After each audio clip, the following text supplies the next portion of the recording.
Hello everybody, welcome back to Jelly Stud Studios. We're with my sister today, and we're going to be reviewing the 75372 Clone Trooper and Battle Droid Battle Pack.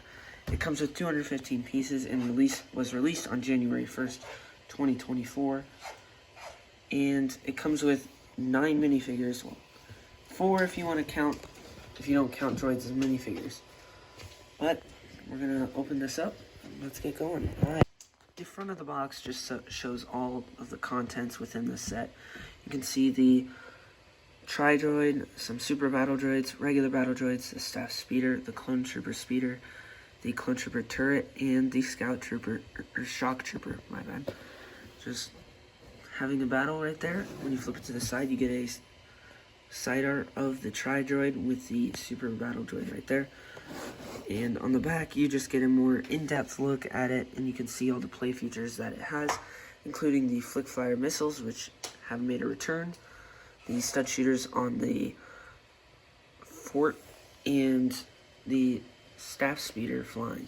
On the side, you got the information, and on the top, you got a 1-to-1 scale replica of the Clone Shock Trooper. Let's get into the set. When you open up the contents inside the box, you get 3 numbered bags, 1, 2, and 3, with 2 separate instruction modules, 1 for the Tri-Droid, and 1 for everything else. Let's get on to the build. After building this set, I really do like the Tri-Droid and the Staff Speeder. I just like the Separatist side in general. As for the Republic side, the Speeder is a bit lacking, so is the turret, but the minifigures are just top quality. I like the new 2020 style of the Phase 2, which we got back in 2014 in the Microfighter Turbo Tank. I have that set, and still one of my favorites because of that one troop. And the box is just random. Wasn't necessary. But you know, minifigures are top quality. You get 9 of them in this set, and that just makes me really happy and just wants me to buy more of this set coming down. The first minifigure we have here is the Super Battle Droid. For the first time since 2015 in the Hailfire Droid, it makes a return, and boy oh boy is that mold just good. You can really tell that they improved the quality of the minifigure by adding that little dot there, which wasn't required, but they still added it. They fixed the little joint right there and made it much better, so then along the road it doesn't break again like what it did back in the day. Up next is the standard B1 Battle Droid. Nothing special about it. You see it in all clone sets. You saw it in the fighter tank. You saw it in the 501st Battle Pack, and you've seen it in multiple other sets.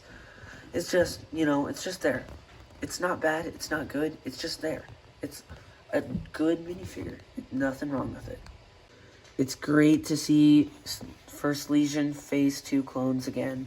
We haven't seen it since 2014 in that Microfighter Turbo Tank. And the only problem with it is the helmet holes. They're very recognizable when you look at it from the front. And that is the only problem I see with this minifigure. They use the same body as what they did with the minifigure accessory pack with the First Legion Battle of Geonosis. And there's absolutely nothing wrong with it. The only thing that I see is, of course, the helmet holes, but that can just be easily Grandpa Clones Customs helmets, and I just think those are top quality. I haven't bought any yet, but I might buy it some if I just feel it's just not good enough. The last minifigure in the set is the Shock Trooper. It is the same as what we got in the Coruscant Guard gunship, except this time it just has the pistol and the macro binoculars. Overall, good minifigure. Once again, the helmet holes come into play, but basically it is the same as what we got in the 187th Legion in that Republic fighter tank back in 2022. And I just think it's a good minifigure. Besides the helmet holes, nothing wrong with it. Getting on to the builds, first up we got the Tri-Droid. The Tri-Droid does a really good job at displaying those guns and also keeping the factor from the 2014 Geonosis Utapau Battle Pack with the Flick Flyer missiles near the legs. The legs are really well detailed, and I honestly do like the little greebling that they have on the legs. That was unnecessary. I thought they would just tile it off, but instead they went ahead and just added that little bit of detail that just bought it for me. I don't quite understand what that little blue stud is there, but I'm also not the biggest Tri-Droid nerd. as some people are, and I just think it's a really good build. I think it fits in with the set, and it just happens like it's a good fit. It's a good fit for the Separatist side.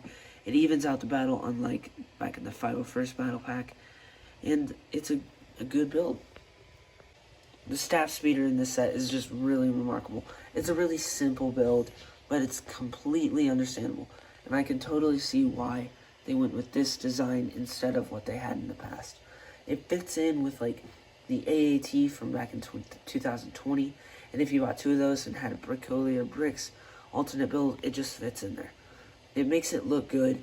It does look good on its own, and the clear makes it even better. I think it's a really good fit for this set. Next up, you have the speeder. It's just okay. It's got a bit of color showing there, but that doesn't really bother me that much. It's just very simplistic. I bet a 3-year-old could build this. That's the only problem with this, and I just think it's just okay. LEGO could have done a bit better and made it a bit different from back in 2007 when they released that Clone Troopers Battle Pack along with the Droid Battle Pack later on. It's just okay. Nothing wrong with it. It's fine, but it just needs to be reworked instead of just reusing something. Last but not least, we have the turret. Absolutely unnecessary for this set. They could have done something much better. Instead, they just went with a really simplistic design with just hooks and really easy build. It wasn't very hard for me. I'm sure it wouldn't be hard for a dog to build. And it's just okay, you know? It's not good. It's just okay. It's not good like what those are, except for the speeder. The speeder's just fine. But the turret's just there. It's not recognizable. It doesn't stand out. It's just there. Overall, the set's a pretty good set. I think it's really good for army building the Separatist army, which we haven't gotten in a long time. The clone side is good, really good besides the builds. The builds need a lot of improvement, but I don't expect much from LEGO, knowing how they are. The Tri-Droid is really what stands out in the set. We haven't gotten one of these since 2014, and they executed it really well. The greebling, to the guns, to the eyes, to the barrel, the ball on the top. Staff speeder also stands out. The Separatist side in general stands out. The return of the Super Battle Droids and the return of Phase 2 sets, Phase 2 Clone Troopers, all in one set just makes me want to buy more and army build this. Overall, I give the set a solid 7 out of 10. See you guys in the next one. Thanks for watching, and don't forget to like and subscribe.